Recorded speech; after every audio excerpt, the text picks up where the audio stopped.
press record. Are we not on Facebook?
Welcome once more to another edition of In Focus, a production of the Government Information Service National Television Network, in which we bring you policies and programs of the Government of St. Lucia.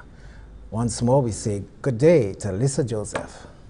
Hi, morning, Ryan. Good to have you. We're having a very special guest, someone that people often refer to as the sheriff, and so the sheriff is in town right here at the GIS studios. We're talking about the mayor of the city of Castries, His Worship Peterson Francis.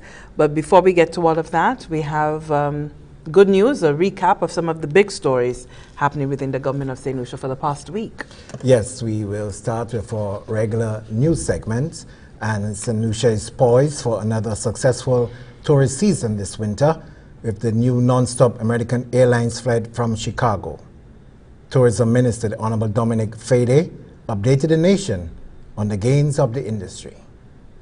The government of St. Lucia is looking to capitalize fully on the fast approaching peak winter period. Minister for Tourism, Information and Broadcasting, Culture and Creative Industries, Honorable Dominic Fede, indicated that significant effort is going into increasing airlift from North America, and figures thus far have been positive. The U.S. market is reflecting a load factor of 91.2%. And despite higher fares, Mr. Speaker, the Canadian market is up by 88.7% load factor in all airlines coming from Canada. Mr. Speaker, we aim to leave no stone unturned in increasing our overall airlift position. Mr. Speaker, on December 21, the destination will welcome an inaugural flight from Chicago. Mr. Speaker, herein with no MRGs. Mr. Speaker, we see that already, because of the tremendous work that the St. Lucia Tourism Authority has done, we see that the flight, Mr. Speaker, is arriving in St. Lucia on December 21 at full capacity. Mr. Speaker, our discussion with British Airways have yielded tremendous fruit, and when announced later this year, we will compensate for the expected fallout of Virgin Atlantic intended withdrawal from St. Lucia next summer. In preparation for the intended fallout, a comprehensive marketing campaign has been instituted for the UK to ensure growth and sustainability in the country's second largest tourism market. St. Lucia continues to be among the fastest growing tourism destinations in the region. The St. Lucia Tourism Authority, Mr. Speaker, reports that year-to-date October, St. Lucia's growth is at 7.5% in stayover arrivals. Mr. Speaker, this is well above our target of 6% projected for this year. Mr. Speaker, markets like the United States are up by 3.5%, Canada 17%, and the rest of the world are up by a whopping 28%. Mr. Speaker, the Caribbean market is abuzz with a brand caricaturation that is laser focused on welcoming regional visitors, Mr. Speaker, the Caribbean market is up by 9%. Mr. Speaker, as we speak, Caricaturation is also undertaking a major 2020 roadshow in several islands this week, having just concluded major engagements in Grenada and Barbados. St. Lucia is poised to record even more growth in the highest revenue-generating industry, the tourism industry. For the Government Information Service, I am Janelle Norville. And the Forensic Service Laboratory is now moving forward on a sound footing as government provides funding for upgrades to its physical structure, human and technical resources. Prime Minister the Honorable Alan Chasney visited the facility to see the improvements firsthand. The government of St. Lucia is committed to reducing serious crime by 45% by 2020. It is part of its medium-term development plan, which gives focus to citizen safety and security. Investigation and prosecution are also part of that plan, where the forensic laboratory plays a critical role. Government recently injected close to $750,000 to do repair works at the facility. The Prime Minister, Honorable Alan Chasney, recently toured the facility. Fernanda Henry is the Director of Forensic Science Services at the lab. We had a very impromptu tour with the Prime Minister this morning, and I wanted to really express to him our thanks for the injection of $700,000 for the infrastructural repairs to the building. We had cracks in the building. We were suffering from pools of water accumulating in different spaces, which eventually led to the growth of mold. We had to close down the facility for several months due to an invasion of mold. So I really wanted to show him the work that had been done, because the work that was done was good work. We were able to move back into the building. We were able to get the moisture levels down. We're still battling some humidity issues, but I think that's inherent to the building that we need to address. But I wanted to show him the facility as well as the equipment and have him meet the staff. Once the lab is fully functional, it will be conducting forensic drug chemistry testing with an expanded scope, DNA testing, trace examinations, firearm analysis, and digital forensics. The lab will also absorb the crime scene units of the Royal St. Lucia Police Force. Henry says that to do this, the lab must be accredited.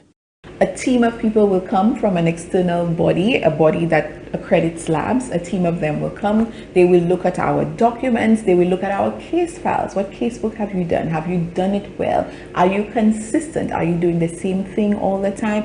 Do you do what you say you do? So you have a policy in place.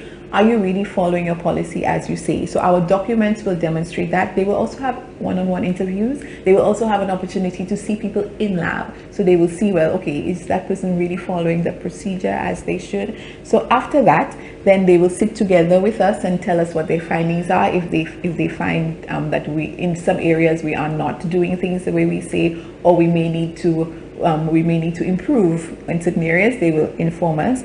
They then give us a time frame to do that. If we have anything to improve, we have about 8 weeks or so to make those changes. Government will save tremendous costs once the lab becomes fully operational. Come January 2020, holders of a St. Lucia driver's license will be able to apply online for renewal. Here's Julita Peter. The contract signing for the implementation of the Digital Government Services Platform took place on November 23, 2019, between the Government of St. Lucia and a consulting firm, Crimson Logic, an e-government solutions provider that offers trade facilitation, e-judiciary, and e-citizen services. The Digital Government Services Platform will make it easier for citizens and visitors to digitally access government services. The new platform will automate 154 services across 13 agencies over a 3-year period. The establishment of this Digital Government Services Platform is a direct response to the gaps identified in the delivery of timely, efficient, and transparent government-to-citizen and government-to-business services offered by the Government of St. Lucia. Through this project, we will transform the way agencies work collaboratively to engage and interact with businesses and citizens. We will also work to create and/or update all relevant legal, regulatory, and governance frameworks necessary to support this transformation. Phase 1 of the project will focus heavily on transforming the transportation department and the services provided through this agency. Because can you imagine, prior to 2006 or 2008, when we opened the licensing office in Viewfort, somebody from, let's say, Labrie or Auger would have to take a bus, come to Viewfort, take a bus from Viewfort, because these people would not drive up to pay their license. Then drive up, take a bus to Castries, from Castries to Union, just to pay a driver's license. And when they get there and they pay the driver's license, they would tell them at that time, come in a month for your driver's license. And sometimes they come at the end of the month and the license is still not ready. You see the time, the cost. So that is what needs to change.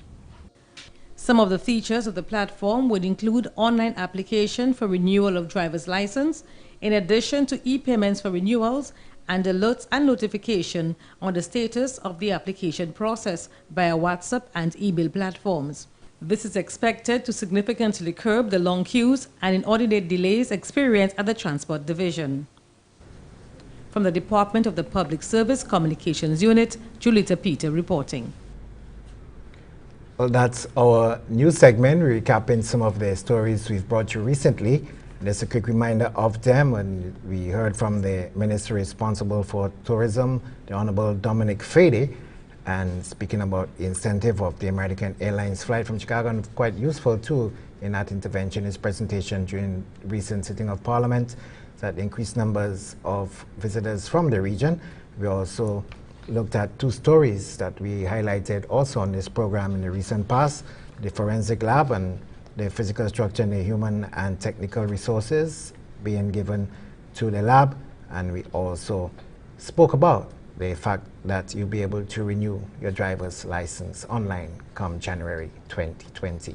We're going to take our first break on the program, but we'll be back on In Focus.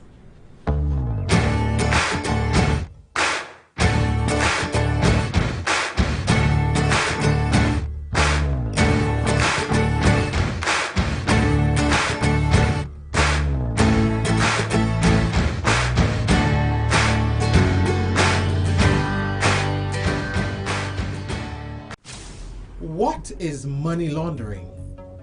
Money laundering is the concealment of the origins of illegally obtained money, typically by means of transfers involving financial institutions or legitimate businesses. There are 3 steps in the process of money laundering. 1. Placement. This is the movement of illegitimately obtained cash from its source into circulation through financial institutions. 2. Layering. This is the act of concealing the source of that money using a series of complex transactions and bookkeeping tricks. 3. Integration. This is the movement of previously laundered money into the economy, mainly through the financial institutions, and thus such monies appear to be normal business earnings. What is terrorist financing? Terrorist financing provides funds for terrorist activity. It may involve funds raised from legitimate sources such as donations, profits from businesses and charitable organizations, as well as from criminal sources such as the drug trade, the smuggling of weapons, fraud, kidnapping, and extortion. There is an interrelation between terrorist financing and proliferation financing, which is the act of providing funds or financial services used in the acquisition, manufacture, or transport of weapons of mass destruction. How does money laundering and terrorist financing affect St. Lucia? St. Lucia can lose its reputation and international credibility. More violent and organized crimes and corruption. Penalties for the financial sector and loss of correspondent banking. St. Lucia will be evaluated in 2019 with respect to its money laundering and terrorist financing regimes. How can you help? Get involved. Learn about the threat that money laundering and terrorist financing pose to St. Lucia, and cooperate with financial and non-financial institutions when information is requested. Money laundering and terrorist financing are crimes with penalties of up to $1 million and imprisonment of up to 10 years or both. A message brought to you by the National Anti-Money Laundering Oversight Committee and the Attorney General's Chambers.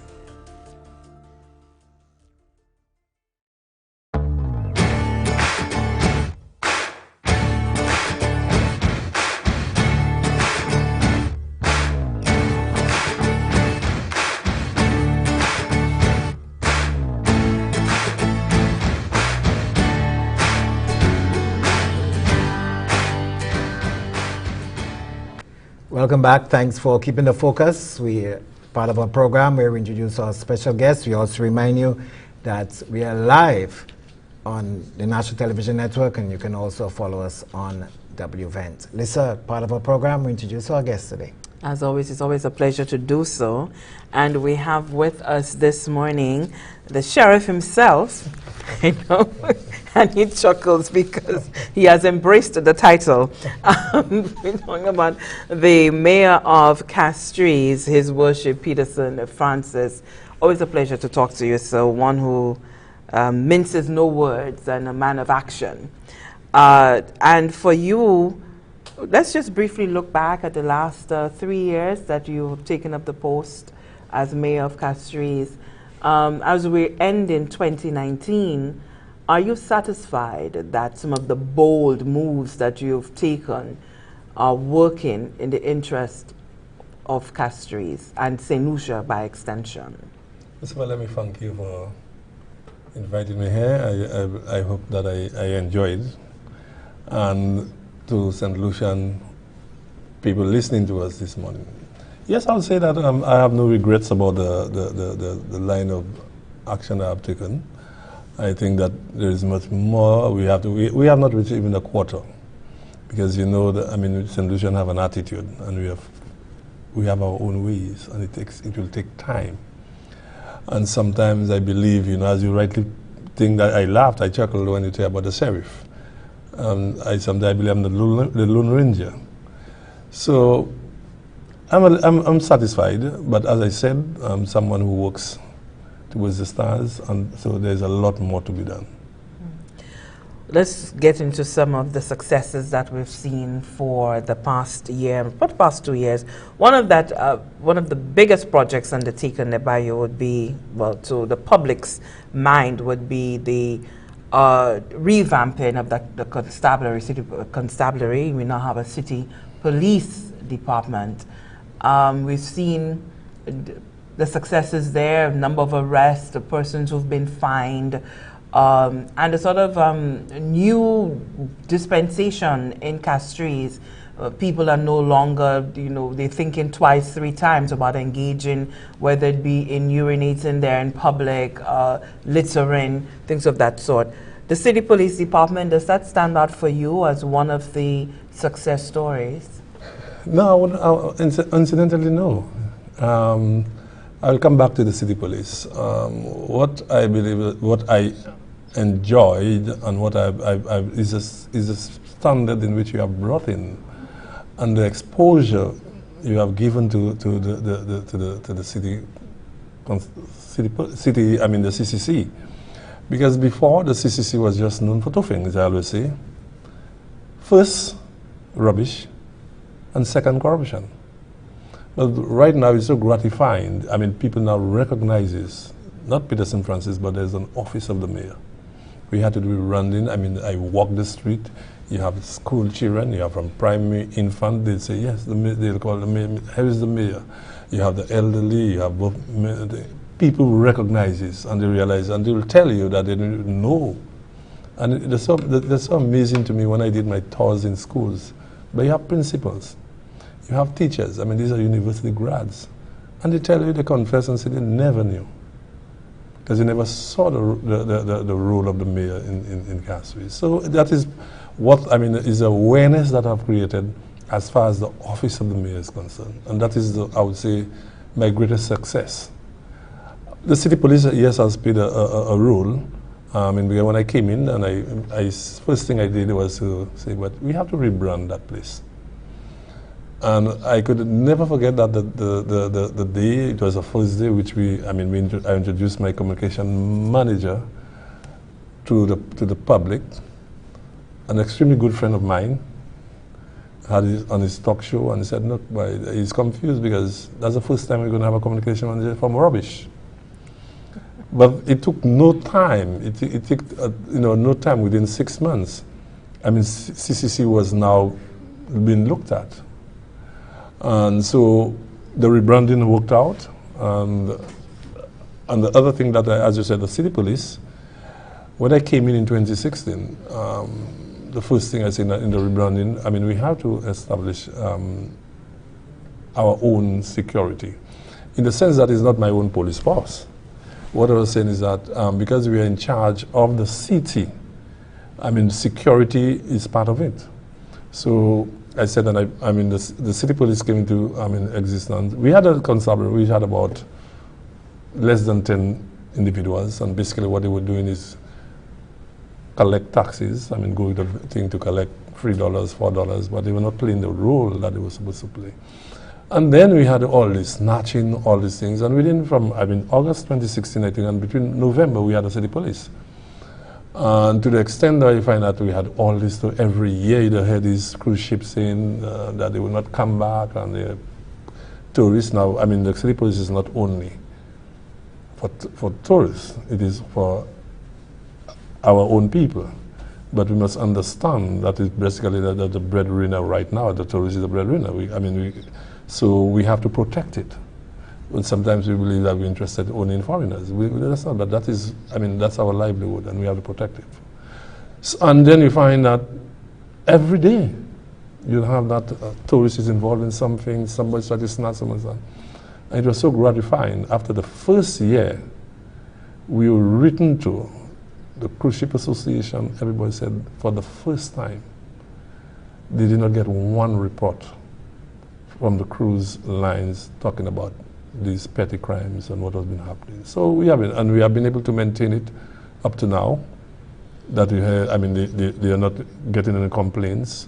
We have these little things happening now and then. As anything, you'll get these things. Like we had 2 Saturdays ago, we had somebody who tried to, manhandle a tourist. And one of the things that hurt me the most is that in the full view of everybody, a Saturday afternoon around 1:30, you have everybody on a taxi stand, and it's a thoroughfare that is very busy, and nobody lifted a hand. Nobody tried to assist that tourist.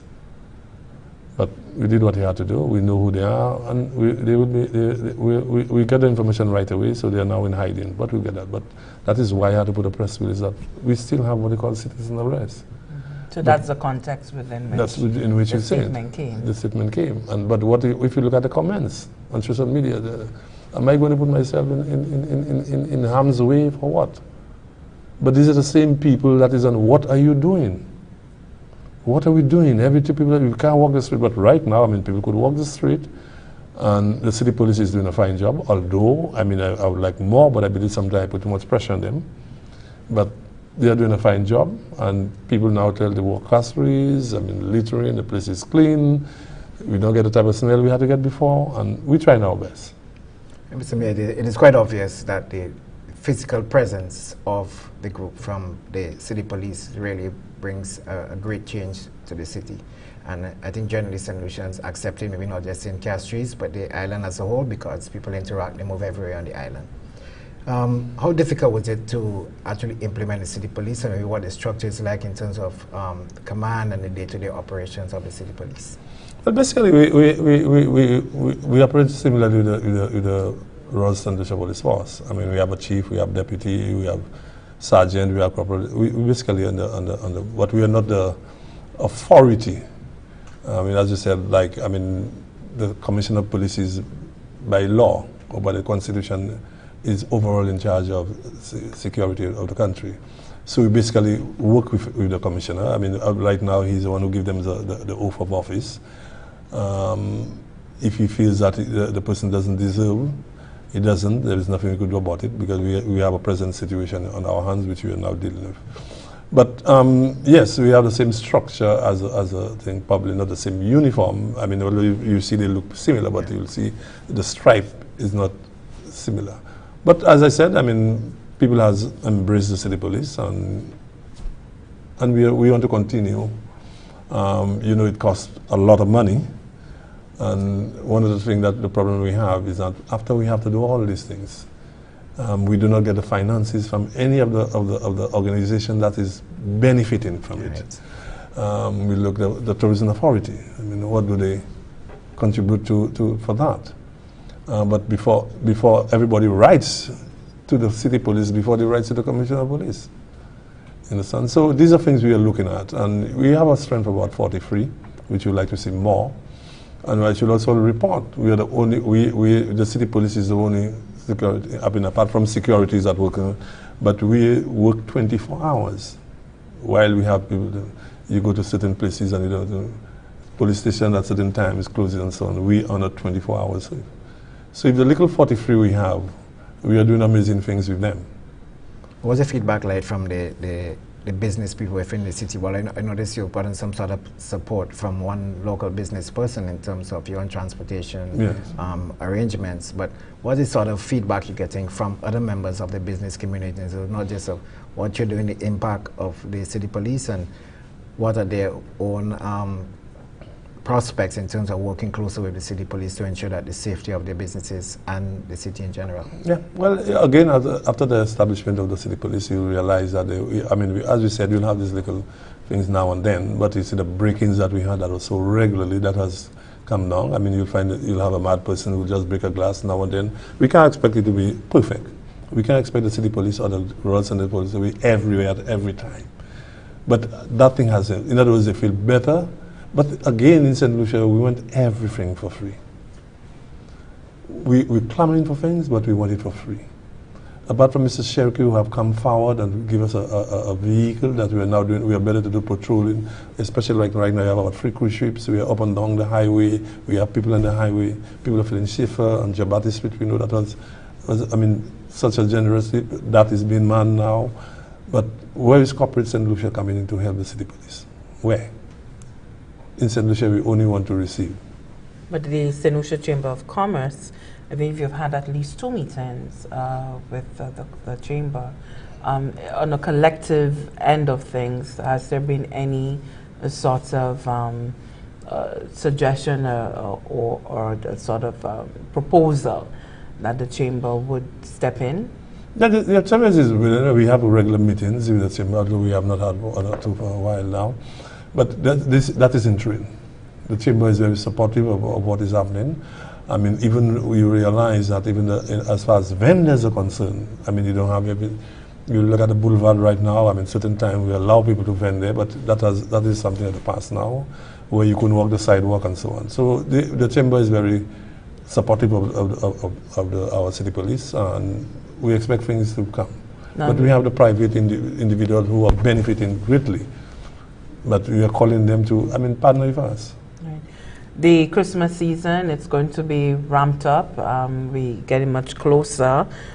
We've heard from you, did make a public statement that there will be some collaboration or at least conversations to be had with the Commissioner of Police on how the city police and the Royal St. Lucia Police Force will be collaborating this season to make sure that persons operating within the city of Castries would be safe. So any discussions that you've had yet, and is that plan already? Yes, incidentally, I mean, we have had, the commissioner myself have had at least 3 meetings already. We are now putting things in place. He's seen what he's doing, we are trying. We are putting that in place, yeah, that is basically, and we expect, because of what has happened with the city police, that you see these troublemakers have been starved, physically starved for the year, so they're looking for some reward for the Christmas, and they'll be very desperate. The other thing that we are trying to cut down is the loitering, because you have these people just in gangs, just monitoring and so on. And I could recall when he said that we'll be cracking down on that, and an old lady said on television, "What do you expect the people to do? Where you want them to go?" And we always get into resistance from especially when it comes to politics. And I think crime is not something that we should mix with politics. In no way we should do that. And people believe it gives you a chance. Let me just make one statement. Peterson Francis as mayor. Mayor means nothing for Peterson Francis. And I've told them how I became mayor. My job is to do what I believe is best for St. Lucia, best for Castries and our environments. Because it's not only for I doing for St. I'm doing for myself, I'm doing for my children, I'm doing for my family, I'm doing for everybody. And we must stop in this country that whatever our actions are is based on votes. I do believe in that. Somebody want to vote for you, they'll vote for you. If they don't want to vote for you, they'll tell you to do something. But they will not vote for you. You know the reason they will tell you? You took too long to do it. You gave the wrong person to do it. So it's not because you do something that will guarantee your vote. We have to do what we have to do in this country. And even though I go down alone, I will do what I have to do. One of the things that, you said one of the success I would look at is I was able to remove the Ave Maria School from prison. That school was in prison for 15 to 16 years. They could not pass a stimulation exercise for 15 years. You have the fire service going every year to the school to set that, and they've been failed. But who followed up? Nobody cared.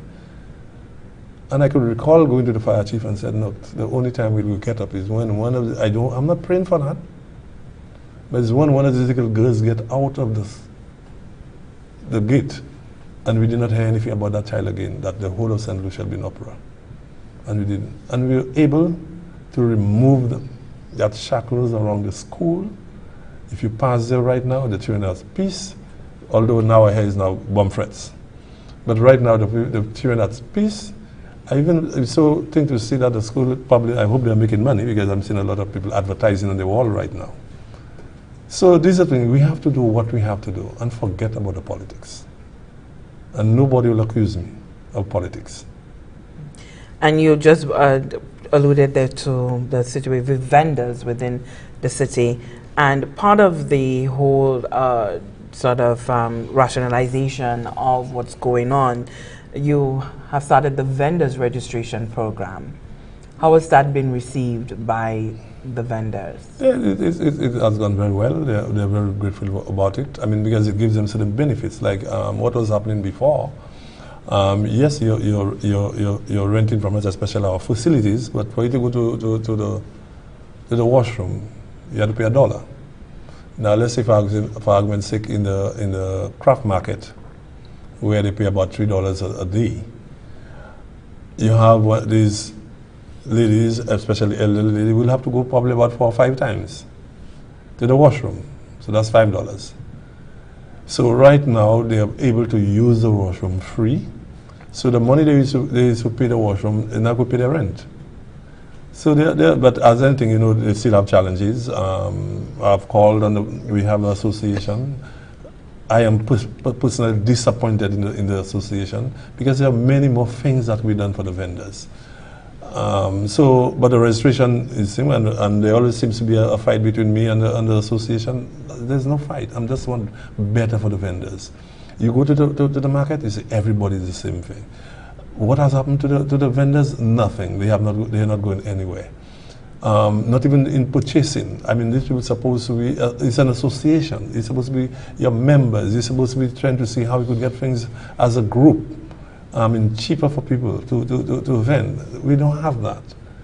You understand? I mean, and they don't even pay for the facilities. I mean, we have a lot of money out in this facility, and that market has been given a lot of waivers as far as concerned for rental. But we want to work with the association. When we remove certain things on the sidewalk, we now have zones for vending. You see, the boulevard is not what it was before. People believe that they could vend where they want, when they want, and how they want. And one of the things that struck me is that things that they will not leave by their home, they bring it down to vend. And you see, that's a shack. That's what they're selling on. And you see things that they discarded at their home, and it is in the city. So sometimes they said I'm a little rough, but St. Lucians, they only understand one way. Yeah, but how do you find the balance though? Because the constant argument is that somebody needs to make a living. So how do you now balance that compassion and yet enforce? You tell me that a guy who he have to eat must go and break people's stores to get things to eat, or to be able to get things to sell to eat? It cannot be, because we look about, yes, all of us are Malawis. All of us is poor in some way or the other. All of us need certain things. The poorest person we have in St. Lucia have something that we don't have perfect vision. Has perfect thing. The guy with all the money can't see. You understand? The person that is healthy. But you see, what we are doing in this country is that we're not helping people to elevate themselves. And not only that, we're not helping, they are being helped, but what do? Let me just, one of my focus has been, I'll come back to vendors. My focus has been, is to help people, give them a chance. I believe in giving people a chance. Let me just give you a perfect example. There was a gate. There was in the CDC, I know you know the CDC well. Oh, well, incidentally, and we had that guy who threatened the mayor. The guy put a gate in the CDC because we had this thing. He used to pass there, the tourists and so on. And, I always remember that. And, he called, curse, and he wanted to know. So we sent the city police to him because he was threatening. And, and he came, I said, I said, let's have a word with him, talk to him, and, because I probably is a frustrated person, I didn't know a person. After that, a person came to me for 3 weeks, walking up and down the city hall to see me, and he could not see me because he was coming at the back. And he happened to meet me in the yard one day. He said, oh, I'm the one who think, and I'm sorry, and all like that. And I didn't come back to see me. He came back. When he came back, I couldn't recognize him. And, he showed me what he had, but I realized the man is we spoke, and so I said, I'll do something for you. I employed the guy. People say, but you've been somebody by you that was looking to do that. And I said, no, this is one of our best employees right now. A chance. He has changed his life. Okay? He's now a model thing. And this is somebody who just go by the wayside. Now, this is what we're talking about. These are the incidents. So we are giving. We are trying to do everything possible to elevate the vendors, to give them that chance to vend. But we cannot allow people to just do what they want. It cannot happen like that. So that is why so the balance is there. Like yesterday we had that consultation with them. A lot of people, they want to stay there for the time being. They want to stay there for Christmas. They're okay. But what some of them are doing now, they say all of a sudden they can't sell because they have to pay the suppliers, they have to pay the farmers. But everybody wants to use the money now for Christmas. So they're not selling. The things are spoiling. So they're already putting the excuse so that they can't pay the farmers that needed money to have a good Christmas. And that is St. Lucia. So we can't be bending for this. We're supposed to be improving on what they're doing. And that's what we're doing. But some people do not. Like we had somebody by on Bridge Street blocking the road. We say we can't vend there. We bend backward and say, no, you could come at 5, set up your tent, but make sure in the morning it's out. We bend backward. But she have come back. She even sleeping there now. What do you do? So we are taking action now. What are we going to say? You're not giving them a chance? No. I'll do anything to help the vendors, and they know that. I go to the market, I just sit down in everybody. We talk, they listen to what they say and so on. And become the most accessible mayor you could ever find. The situation with the vendors who are relocated, those who normally vend like after hours in the evening for persons who might have left work and on the way there's drive on Jeremy Street, just in front of the market, where are some of these people gone to? What are some of the options presented to them for vending when they were taken from that location? Yeah, well, they have gone to the facing the arcade, the market. They're facing there, right on the side, not on the side, but in the market. But you could, it's open there. You could see, but they're close to the road, so they are there. They've been happy with the relocation? Have they Well, you have not any seen feedback? You have not seen them striking? Yeah, that's another problem that we had. And St. Lucia, we had to have the same vendors are fighting each other. And the reason we had no intention of doing anything with these vendors at the time. We still don't have any problem with the vendors coming at the time they were coming. But their own pairs, their own people, is saying that if we leave them there and they go down there, they are at a disadvantage. They are the ones who asked that they. But I mean, I understand them because in St. Lucia, we want everything next door. So somebody will be on Jeremy Street, will not say, well, okay, I see that bunch of tomatoes and say, maybe I get something better down there. Right there and there. So they will not go on. So I mean, I understood what they were saying. But I mean, they are the own people that wanted them out of there. We didn't want them, we had no reason to do anything with them, but the vendors were complaining. One of the conditions they want to go down there is that these people have to come out. It's not a doing of ours. Okay, thank you, Mr. Mayor. We are going to take our first break on this section of the program. You're watching In Focus. We'll be back after this break.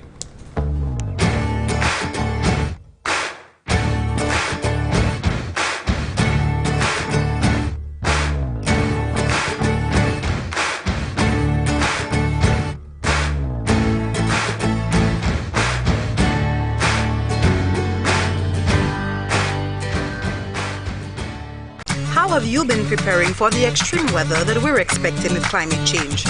I reinforced my roof with hurricane straps and I built a retaining wall. Thanks to SLDB, my business switched to solar power. They also funded a green investment for my business. SLDB gave me a loan with the lowest interest rate on the market to buy new water tanks and an irrigation system. I am now better prepared for the dry season. Low-interest loans are available for a range of resilient building purposes for homes and businesses for as low as 4.5% at the SLDB. Build stronger, feel safer, and invest smarter with the Climate Adaptation Financing Facility at the SLDB. Call 456-7532 to make an appointment.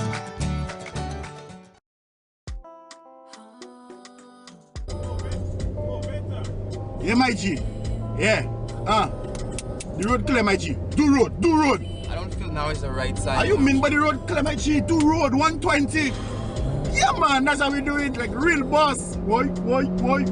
Yes, that. Watch it. Don't fall victim to peer pressure when driving. Your life and the lives of others are your responsibility. Drive safe. Arrive alive.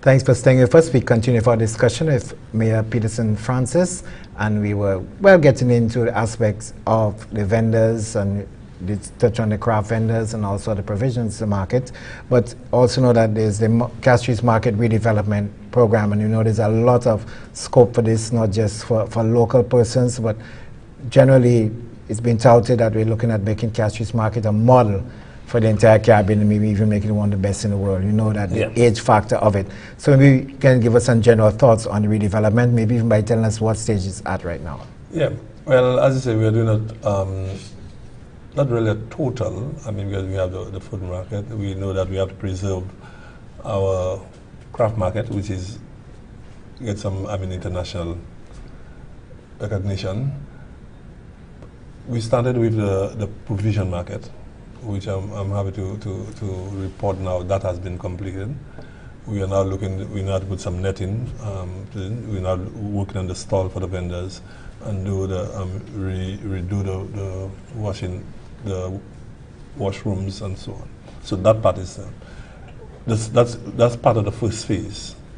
Then we are going to go into the box part, where you find that we'll have these boutiques and so on, which will be duty free and all these things. Then we're going to move on. We're going to have high-class restaurants because, you know, in Castries, I mean, whether it's business lunch, whether it's how do I put that when it comes to boyfriend, girlfriend? And some leisure time there. Yeah, I didn't want to use that. Some employers might have problems with that because it might take more time than usual. So we have high-class restaurants, air-conditioned restaurants. We're going to maintain the People's Country and Western for them, which is, very popular with young people now. We're going to have, and there will also be a tower. So we find that a tourist, you could go up and view the city. So that would be done. It's a lot of money, so that we are looking at, and we do not even want to stop as soon as the first part has continued. We will continue the box park, make sure this is where we go have these these containers, and we have these shops and air-conditioned shops inside of them. So it's going to transform what Castries looked at, and as you rightly said, it will be a model for the Caribbean. But if the craft market, which, as I said, which is internationally recognized, is just a matter of upgrading it, but not going to break it down, what it looked like right now, but it's just a matter of upgrading it. So we're looking at a move-in date already for the provisions market? Well, right now, as I said, we just had a consultation. We are looking at around the 15th or the middle of January 2020. Very soon. But the word on the street that they're happy, though, with the temporary location there at the old fire station site. So are you hearing anything about those who may want to remain there, because they seem to find that earnings did go up while they took up this temporary relocation? Yes, the majority of them, yes, you're correct about that. They want to stay there, and they had even approached me so that they could, whether we could move in January. But incidentally, yesterday we had a meeting with them. We always make sure that I give them focus. And we have a few of them who, as I said, a few of them that said up in arms. They want to leave now. They are not making money. Those are making the money, those in front. So, you're all type of excuses. So, but the majority, on which we worked on, is happy. They're even making different color money. So they are happy because the tourists, as you see, we have how many boats there this morning. They all mingle there, they buy, they sing and so on. They are very, very happy. And it's not a situation that when you're one place, you could actually see the entire place. So it's not like what they were congested, and when you go, and you don't even want to go there. But as anything, as I told you, the solutions, if we have anything that runs smoothly in this country, go and see a doctor. Something is wrong. But about it, speaking about seeing doctors, let's talk about injecting life into the city. Yeah. Because I've always heard about how bustling a place Castries was, whether it be, especially at night. Do you have any plans on how can the redevelopment of the Castries market inject some of that life? We're looking at, perhaps operations beyond a 6 p.m. or, because you spoke about the restaurants that would be operating and things. Any plans on how you could really bring, because the market is always known as the sort of heart of a city, the pulse and things. So any plans on how we can sort of amplify what it is the redevelopment of the market area can do for the city of Castries? Yeah. Let's for example, there is no way to go in Castries at night. None. So we're expecting, somebody could go to and have dinner. We are looking at different sides of that. They have a lot of people who are very interested. I remember we have Spice of India. So things that is not normal in a city will be in town. So I will look at part of it. The restaurants will create that. But one of the things that we want to, I've always advocated is that, and which we are getting the feedback on all the time, is the cruise ship. They want to overnight. Okay, but where do they go? So we are looking at that. Right there, it is there. They could go dine, and then have entertainment. We look at the other thing that the market we are bringing in is that we are looking at authentic solution. We do not want that situation of you have a T-shirt printed in Miami, New York, and these things. No. We look at our condiments, like we have, Viking traders, Baron trade, people who do these condiments and so on. We want things like people to be able to sample these things the right way. We want, like you have a cooking of a fish, cooking of meat, using the different things and so on. We don't want, we want people to, I'm not the one who advocate manufacturer, wholesaler, retailer. I have a serious problem with that. You manufacturing the goods, you're wholesaling the goods, you're retailing the goods. And if we realize what some of our business that we had a lot of people who sold wholesale beds in Castries, not only in Castries. These things has fallen by the wayside. You will now have a situation where you find that the brewery is a chain from manufacturer, wholesaling, and retailing. So we want the manufacturers to think and improve on the quality of the products. There's no reason for somebody who in Swazelle to come to Castries just to sell two chairs, to sell two pots, to sell two. These things they should be able to think and manufacture, and and people go and get it and things. So we know things will be better because you come with two chairs, some Swazelle to sell in the market. You understand? So we want people to manufacturers to manufacture and improve on the quality of the work. So people could go to things and buy wholesale in things. So the person in thing have no reason to come down here. We have I say Viking, Byron, and so on. We have people in the market who wholesale, who retail. They could sample the thing right there. The tourists could come in, and that's what we want. That's what we are bringing. So the other thing we're looking to bring more life to Castries is now we're looking at the parking meters. Instead of we'll have a ceremony tomorrow where you find out we get smart parking. So you're here and you want to come to town, you'll be able to use your phone and say, no, I'm coming to town, where can I get a parking? You'll be able to book a parking right here, and then when you reach town, it is there waiting for you. Okay, so we are doing that. So that will in itself cut down on this congestion we have going up north, because everybody going up north, and when you check yourself, you realize you spend an hour in the traffic just to go and get something for $10.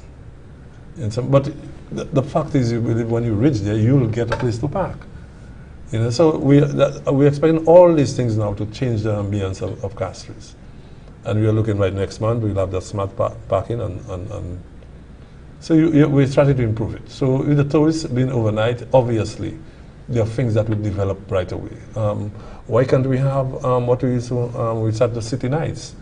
Why can't we have the city nights? The boats are overnighting. We have our local cuisine. We have our things and so on. So we're trying to build these things to have a name. So people, the same with Grizzly has transformed to a name to itself. People tell Grizzly Night. We want to bring that back in. We want to bring these type of things to the city. So why didn't it continue? Yeah, is there lack of patronage? The we notice it has been missing. Yeah, but I suppose it's just an experience. We tried, we looked at it, so we are now back at the drawing board. But I'm saying, if these are things that I said we have, the cruise ships will overnight. The locals will participate. It's a street party. We're not going to take away. Brazil will always have the thing. People will leave and go to, even Castries will leave and go to Brazil. But these are the things we're looking to revive the city. Because, I hate to see that on a daily basis, especially in the cruise ship season, that you just see tourists walking idly around the place. And so sometimes that's why they get themselves into problems, because they're just walking and they don't know where they're walking. So we have the other situation that we are now working on the city tours, where you find that we will take them from the boat. You want to go specific places. We have the Walcott House, we have the Mon, we have places, we have sites. We have VG, we have that. So we are now working vigorously on the city tours. So all these things, even at night, you'll be able to get that facility. Okay, so we're working all these things. So we don't want people just to live in the ship and they don't know where they're going. So you have specific places to go if you want to explore things. We will also have on the beach. So we'll have created, so you will be able to get a package so you could spend the day on the beach, VG, and this. So we're trying to bring back life, but in the meantime, we are going to make sure that our city is safe. And that's the most important thing. You spoke about the smart parking. Yes. So how does that relate to the parking meters? Well, we have the terminals that is in conjunction with it supplement one another. Okay. So they have put in places, when you have these terminals, you know what's going to happen. But right now, for argument's sake, what we are doing is, so let's say they have cricket at British. We are not, that's not our jurisdiction, but it will subsequently come to that, because the CC, we are the pioneers. So what will happen? I mean, we could say that you could call the city and say, well, I'm going to cricket, they have the parking spot, and be able to book your parking spot at the stadium. You don't have to go and rush for a thing and look whether you get or not. So this is what we do. And the other good thing about it is that the minister could designate any place as a parking area. So if you have in Castries or surrounding Castries and you have a big enough yard that could accommodate 25, 30, 40 cars, then we could designate that as a parking area. You will make some money, we'll make some money, and the driving public will be happy. Do you have any place, Mr. Ryan? No, not yet. Not yet. But it's a good idea. I think so. Castries Vision 2030. I know that's something that you've been very passionate about. And I mean, of course, the redevelopment of the Castries market, it speaks to the whole rebranding of Castries. But the Castries Vision 2030 plan, a key component of that is the William Peter Boulevard. Yep. And we know we had that devastating fire just, what, two Thursdays ago. I saw you on television with your sentiment on the fire, but it also, and you pointed out that it brings us an avenue now for rebuilding, which will be falling in, hopefully to fall in sync with the William Peter Boulevard new look that we are trying to stride towards. When you think about the Vision 2030 plan, how do you see the William Peter Boulevard? Well, I could see that. I mean, that would be a starting point for us. I mean, I think that's the nerve center of Castries. And what we want to do there, I mean, we have no traffic. We're looking to have cafes. We're looking at to where we'll have entertainment. All these things we are looking at. Tourists could, I mean, locals, tourists could go sit down there, see a show, enjoy, you know, and so on. So we are looking at that. That's one of our biggest, big plan. The other thing is that probably I'm ahead of my time. In the sense, I mean, and I've tried. That's again to bring life to the city. But let me just finish with the 22. The boulevard is one of the things we're looking at. We are looking at Castries have to be opened. We have to open it. Castries is not breathing.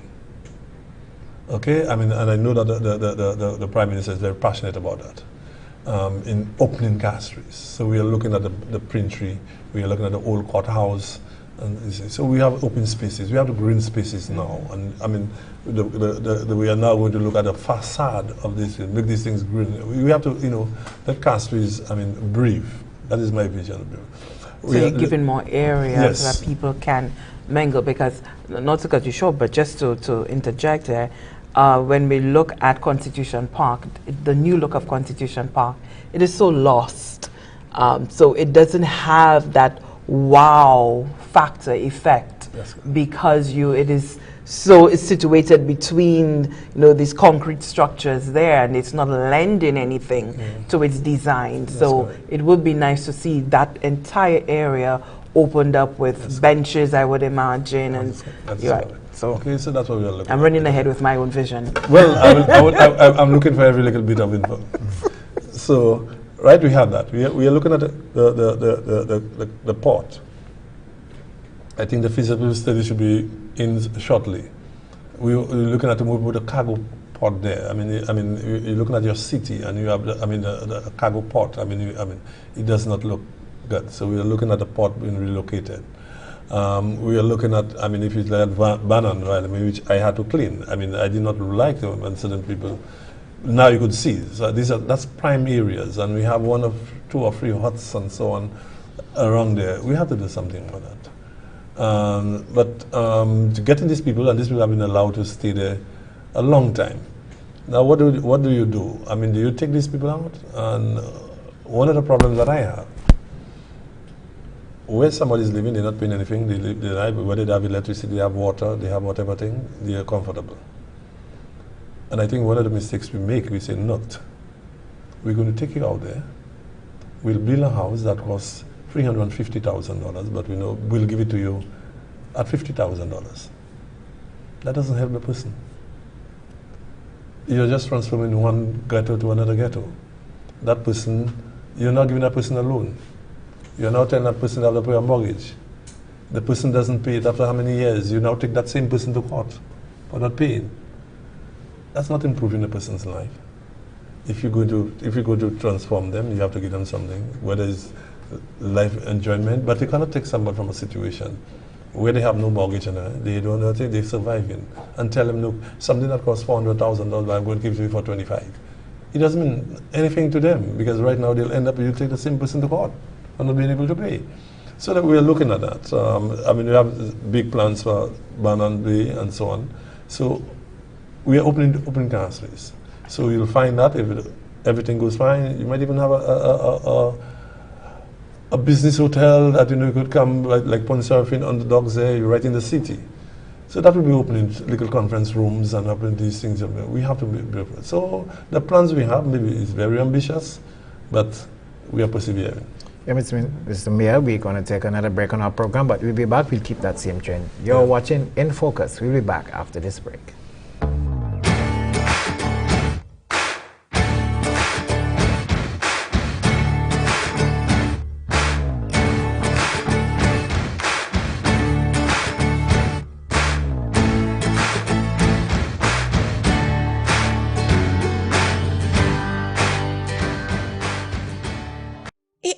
Ba issue tete na fe issue mwen tale me manili de mwen kay bay tete pou ki ou pa kwe ou sa bay ti mamay la tete mwen to piti i pa kay ni ase let pou satisfait ti mamay la non c'est pas gosse tete a c'est nou iti a ki en let tete a et puis pli ou bay ti mamay la tete c'est pli tete a kay produit let mais moun di lo ou bay ti mamay tete ou ka tombe mwen pa vle tete mwen tombe. Non, tete ou pas kay tomber, de pour servir un brasier qui kay supporter 20 tete a kay empêcher tete a tomber. Oh, c'est ça. Oui, puis le tete a important pour ça aider ti maman la profiter bien et puis di remonter enceinte moi j'ai chaque information qui ka di mise nouiti qui en let tete a. Oui, bay ko ki ça ou kay pèt gouès là ou mette a di wonte enceinte, il kay développer cerveau ti maman la pour ça ni plus intelligence et puis il ka fait ti maman la malade moins. Bay ti mamay tete ka fait tout ça. Abrizon ka fait moi envie bay riche moi tete. Moi vle ti mamay moi pour ni bon nuité et moi vle ti mamay moi ni bon cerveau. La ni pli ou pas ni pour acheter lait tantine pour bay ti mamay la tete. Pièce lait tantine qui mene ça possible. Ti mamay la kay aller fait. Non, puis lait tete a suffi depuis ti mamay la fait juste en arrivé 6 mois ou pas pour bay pièce l'autre manger puis pièce l'autre boire. C'est ça. Ek c'est moi fait un ti mamay l'année passée et gros maman moi fait bay tout le monde et ti mamay la teni 3 mois tout seul. Non, pièce l'autre manger, pièce l'autre boire, let tete a suffi. Ouais, moi apprendre chay. Maintenant pièce l'idée bay ti mamay tete aussi important.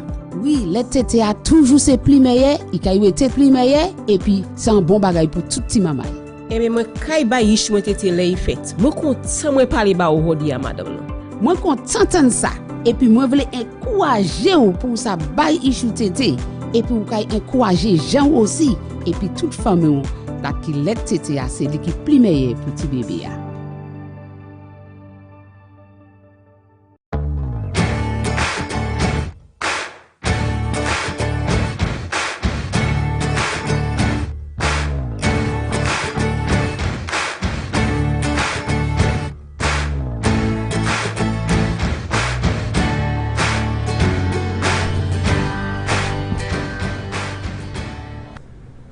Welcome back. Thanks for staying with us. We continue our discussion with the Mayor of Castries, Peterson Francis.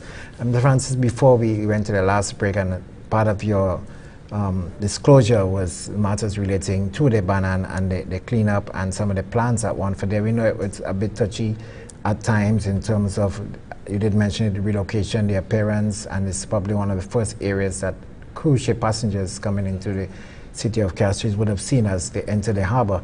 But again, I think there's a notion of expanding waterfront areas and the whole aesthetic of the entire first impression of persons coming into the city of Castries. Tell us a bit more of some of the plans or some of the vision in terms of developing that area. Yeah, basically, as you said, we had a feasibility study going, and it shows that where we are proposing is feasible to relocate the cargo port. So all these places, as I said, we'll have been looking at duty free. We have, again, you'll have the restaurant. And one of the things that I'm really looking to see, well, you know, we have not making allowances for the crew of these cruise ships. And if you look at it, as we were discussing earlier on, that, you know, you see them everywhere, searching for Wi-Fi. Why can't they, we have a place, not to call it a sports bar, but whatever you call it. So they gather there, they could call their family, they could watch sports, they could play games, and, you know, these are what we're looking at. So we'll have a situation where you find out you have what they call a little jetty, what they call a little wharf, but they'll be able to come through there from the ship to a local canoe. I mean, and that's where the little excitement, look at it and so on. So, but one of the other things that we realize, and in St. Lucia, you know, we forget a lot. And anything that we complain about for years, and it's happened as if it never used to happen. We have tried our best to, if you realize, you don't see this plastic in the harbor again. I mean, if it's rain, you'll see that they'll come through the rivers and so on. But what we used to see before, we are also trying to clean these old boats they have there. Okay, so we're trying to make the place look well. And one of the things that I laughed at is when we clean the place, there's a lecturer at the morn, and he was going that afternoon, going up, you know, and when he passed through Banana, when he reached halfway, he had to stop, because he said he's on the wrong road. And he actually turned, you know, to see where is that. You know, he'd never realized that was Banana. The place was, he never realized, he thought he was on the wrong road. And then he said, but when he get him, you know, revived, he realized that he was on the right road. So there's a lot of potential there, but again, as I said, development will come with a little hardship. And before we continue, just to remind you that the lines are open and you can call us on 468-2162 if you've got a question that you'd like to pose to the mayor. We'll talk about the Derek Walcott Square and how it fits into the redevelopment of Castries. Yes. There's some sprucing up that needs to be done there. Yeah, incidentally, I mean, I don't know why you fell on the Walcott Square. We even supposed to have started work even before Asu Square. In other words, we had about 2 weeks, so work is as soon as Asu Square is finished, work is starting on the Derek Walcott Square. That again is a source of contention for us. As you said, we are opening up Castries. We are opening it. I hope that we don't open it too much and it start flowing. The other thing that other vision that I have is this. We find that, like, I look at Serenity Park, I look at the Walcott Park. But in St. Lucia, everything is money, and people don't look at the long-term part of it and what could happen to them. What I've tried, I've called them, the musician, and said, no, why don't you play? Why don't you put a little thing? I mean, tourists will come there, they will give something, they will, you know, and so on. But you might discover a talent. You don't know who are these cruise ships. A lot of people started because they were on the road of New York, playing a little instrument, playing something. Now, they're big names. Why don't we do that? And because the tourists are just there. I mean, and that strengthened me was that we had the opening of in the Consistent Park, was it the Inet, and then the Taiwanese had that dance, the Taiwanese dance thing, and to see the number. At that time, we had about 2 cruise ships or 3 cruise ships in the harbor. You see the number of tourists that was at the park. You swear something was happening. They enjoyed it, took pictures and so on. Why don't we showcase ourselves? Why don't I say the Cultural Development Committee? Why don't we have our festival, our roses, the La Malguite and La Rose, performance of these things? Why don't we try to export ourselves? Why don't we have these things? Why do we only have one day for Juniper? Why don't we have these things?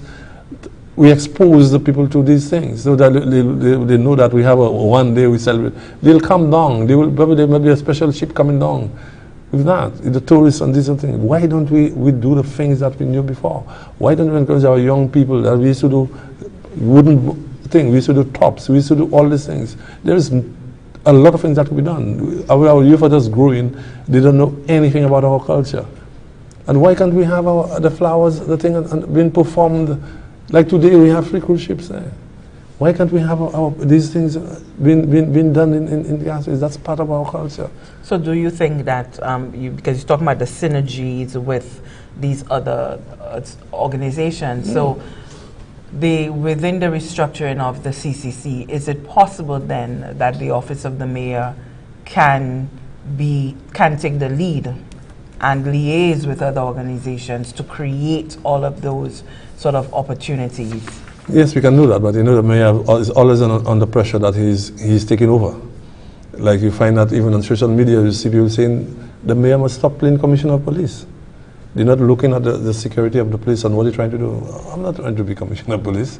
Now you try to think that they'll ask you, where a CDF? Where is that organization? Where is that organization? But as you rightly said, it's something we have to get together and say, I try to get, well now the music, there's an organization, the musicians, so I'll approach them. We'll sit down to see how we can, but again, the first thing you must see is how much. They're not looking at the long term, they're not looking at what could develop out of it. And I believe our culture, we have to think that, why can't we sit in the park? Why can't we have things that mothers and fathers could come on, things that we knew? Like last year, what we did, we brought in National Day. And they had people who cried. When they beat a child, a lot of people came out for the National Day. The tours, the pipe banana, the greasy pole, the boat canoe race, and all these things. People from overseas called. I mean, they could not believe that. You know, it brought us so much memories to them. And we must keep these things alive. So the plans for, as you speak on that, plans for, let's talk about Festival of Lights first. This year, what can we expect? Are we having it as grand as always, or are we scaling back this year? Well, we're scaling back. Yeah, I mean, you know, everything getting more expensive year in, year out. So I mean, this is something we have to look at again. We have to look at. I mean, we are just doing the same thing over and over. I think we have to sit down at the table and look at the meaning of Festival of Lights, what we're trying to do, what is the message we're trying to send out there. I think the present format is just a matter of putting on, just like you at your home, you put your Christmas tree up. Oh, it doesn't mean anything. I don't think it means anything. It just probably will say the ending of the year, but it doesn't mean anything. There is no. We try to put some theme into it. Again, I just looked at the quotation this morning for just to do one of the things. That's $38,000. But what does it mean for a young child? What is it? Just to put on a Christmas tree?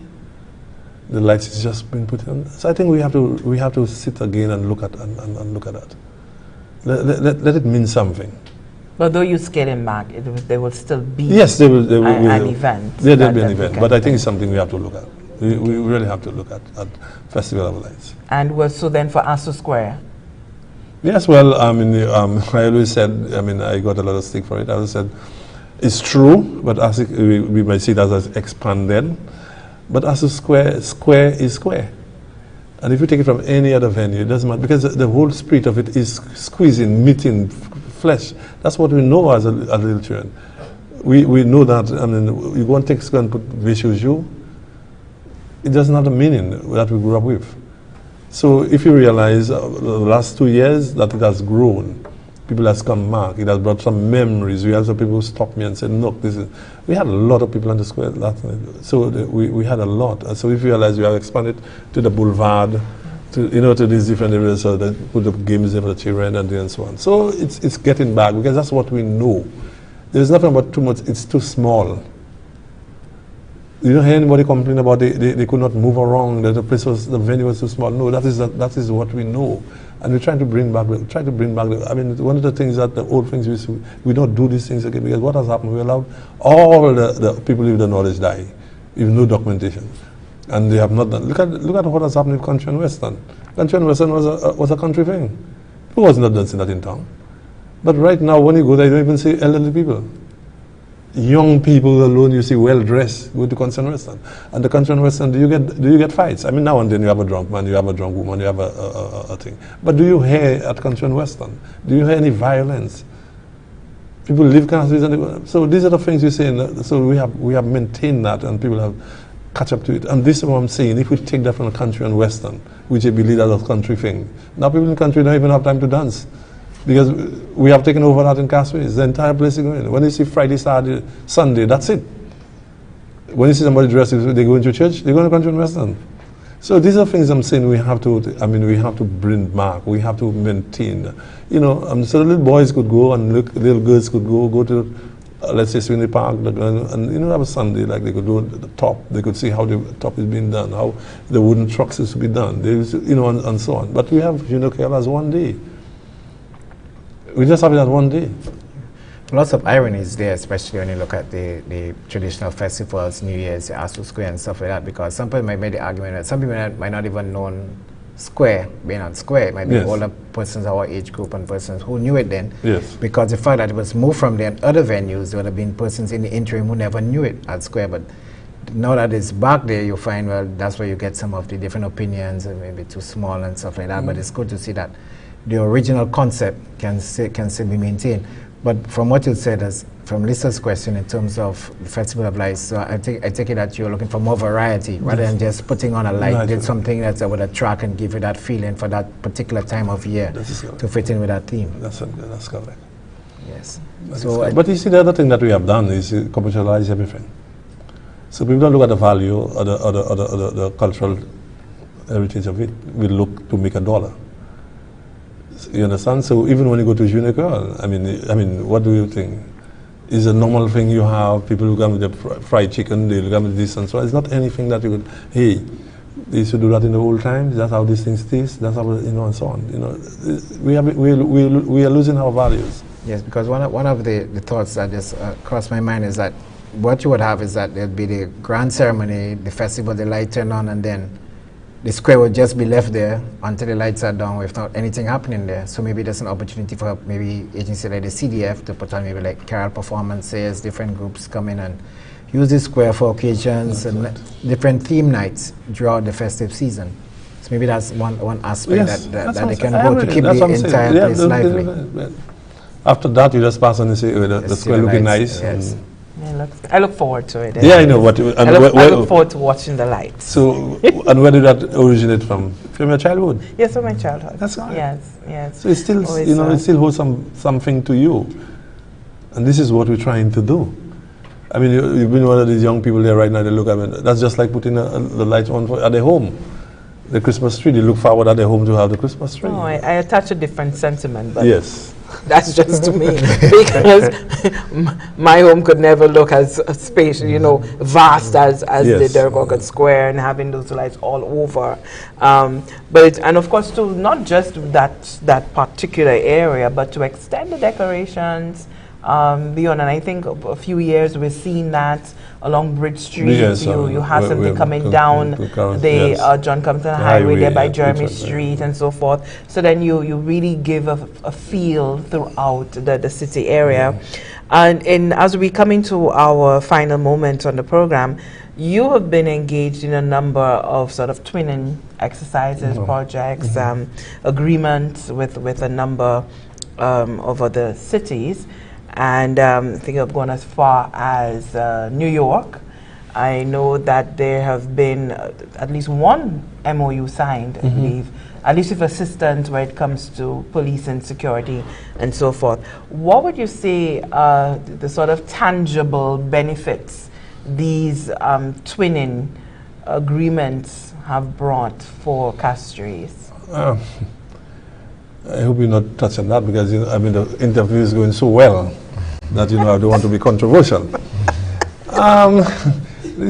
of the things that because of the I would say the transformation of the office of the mayor, even the name that we have changed, the office of the mayor. You have to be so careful. Let's say, for instance, when you went to New York with the NYPD, there are so many things that want to be done. They want to give you assistance. They want to send even people to train the city police, which was the whole apparatus. What did the mayor do? Do he do it in conjunction with the commissioner of police? Do he do it in conjunction with the minister of national security? Where does he go? You go ahead. And all these people are waiting to them, because probably you know that my style is getting things done. We have not been able to benefit from these things. So then you have foreign affairs involved. national security involved, commissioner of police involved, other entities involved. So that is not something that you could say, well, you could go and do on your own. And because of this, all these places you have to, look at, then nothing's happened. We went to Trinidad, the commissioner of police, trying to help. Where do you go from there? Who do you think? Do you throw that to Minister of National Security? Do you send that to the Commissioner of Police? Do you send that to Foreign Affairs? So these are the things that, so actually we have all these things there. But so what the thing that we're working on now is basically exchanging, like we had one of the mayors came down with a group of people. So now they're just exchanges we're having. The other thing, so the mayor of New York, there are certain things he can do. The mayor of Castries, there are things that he can't do, even though it falls under his purview. So we have not been able to tap onto these things, which is a source of concern to me. So we have, because not only the mayorship now, because of how it has changed, it now becomes a threat. The mayor now looks like he could be a politician. The mayor now looks like he's so popular. The mayor looks like, and he's been, have to be squeezed. And you can't do the things that you like to do. So we have all these things. Tell you, if I could have done, go ahead on my own, take my own initiative and bring these things, you would not even recognize where Castries is right now. But part of the frustrating thing, I would imagine, also, because when you talk about having to collaborate with all of these other entities or ministries, it is the bureaucracy really that stands in the way. I know that you spoke about the elevation of the office of the mayor, not just being able to recognize a sort of stature, if you will. I know you'll downplay that word, but at least empowering that office more, giving some more authority to the office. Well, that you're not going to see. I could tell you, you're not going to see, and probably the office holder at the time, that could be happen, but there are certain people that are not going to. Let me just give you an example. Let's see what is happening in Trinidad, for argument's sake, where you find that this corporation will send in the budget to the government, and the government will look at it and then decide, okay, we'll give you $10 million this year to do them. But all the facilities that you have within Castries, within the city, cemetery, sometimes they have, I'll call it halls, where they rent out, they have certain businesses, they help people. There are certain things, there's a lot of things. You see, the other thing that we must recognize, the office of the mayor is on the ground. There are certain things that we want to, like the after school programs. We can do that. When I went to New York this year, there was an entity under the mayor's office that help people to get jobs, that help people to send CVs, that help to train them, all the things. Then in St. Lucia, what are they going to tell you? Are you the MP? So I was saying in Trinidad, you get a budget. There is everything, cemetery, you have all these facilities under your control. Even the roads is being done by them. So you can imagine the city council is in charge of, in the roads. Don't you believe that will be done quicker and faster and better maintained? Because we are right there. But is the difference then the sort of local government operation, that they are elected? Yeah, they're elected. Well, in Trinidad, you have about, out of the council, probably you have 10. You have about 6 being elected. Let's say about 6 being elected, and they what they call alderman. These are people who could also be the mayor, but they're elected. So So doesn't that bring the power with it then? Yes, it does. Well, there's one thing I could tell you. Our present line minister, the Honorable Motot, is very passionate about it. He believes that the thing should be given more. We had him on this program, and he did say so. Yes, he is very passionate about these things. Let's take for argument something else. You have house taxes. You have that under the auspices of the inland revenue. How many people in Castries pays house tax? But we're on the ground. We are able to identify every household. people will be able to pay their tax. So there's a lot of things you could do that will move the burden on the government. So in other words, I'm saying, we might have $10 million we could collect in Castries, but in another we're only collecting about 5. So what we're saying, even though you give us the city a percentage of it, we are looking for all to collect on all, that's government revenue. But you give a percentage, both of us are better off. And there are things that we can do. And this is what local government is. Local government is local government. We're not practicing local government in St. Lucia. We're not practicing local government. You understand?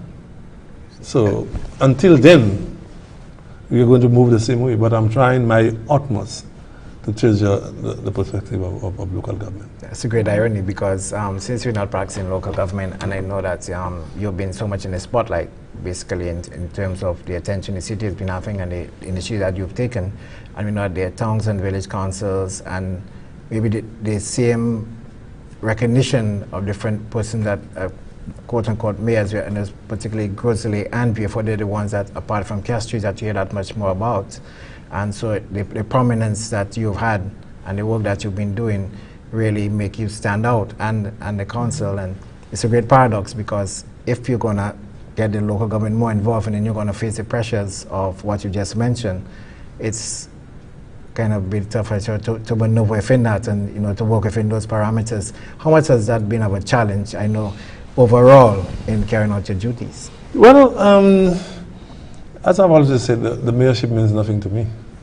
I mean, as far as I'm concerned. So what I believe is right, I will do. If it means that tomorrow morning I get a call and say, look, we have had enough of you, I'll welcome that. So, as I said that, we're not practicing local government in St. Lucia. We are not. We are a long way out of that.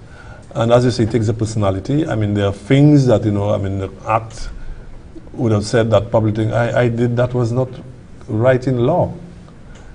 Yes, but you have to take the bull by the horn.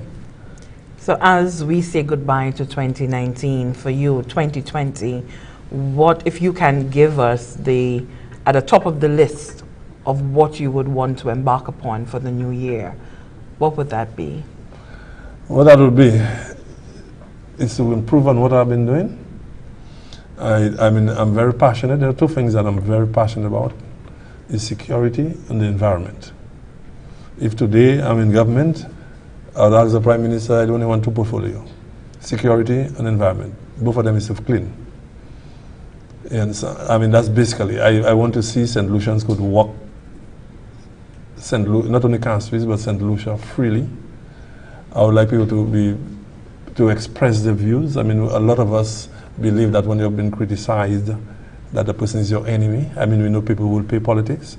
I think I need not, because sometimes when you sit and somebody criticizes you, there's a lot of things they are saying there which is relevant as a criticism. It's relevant, and they believe that they are pointing out things, they are trying to belittle you.